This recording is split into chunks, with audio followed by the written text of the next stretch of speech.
Hey guys, it's R.V.C here and I'm back again with another video. I recently purchased a mouse from Dell. It's not a gaming mouse, but it's one of their recently launched mice. This is the Dell MS3320W.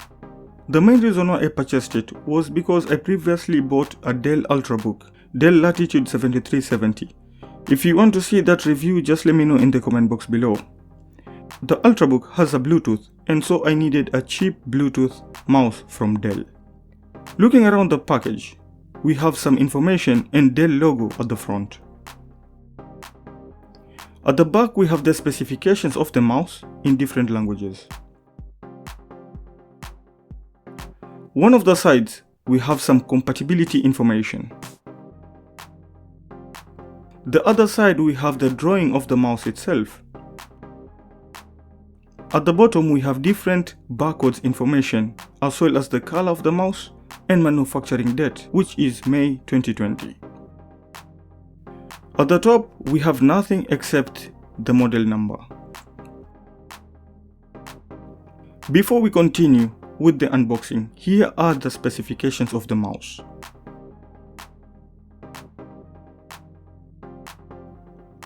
Let's now jump into the unboxing. First you will see the mouse itself. Inside the package, we get the user guide and warranty information booklets. A AA battery cell is included, and that's about it.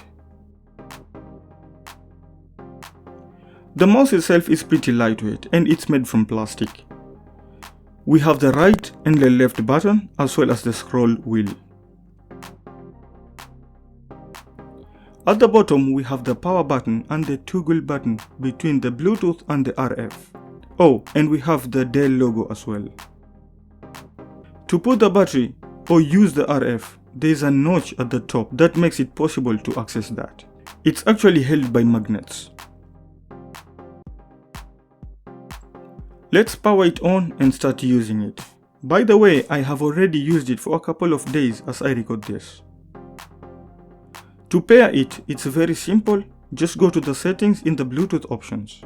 You can use the Dell Peripheral Manager to make use of the mouse to its full potential.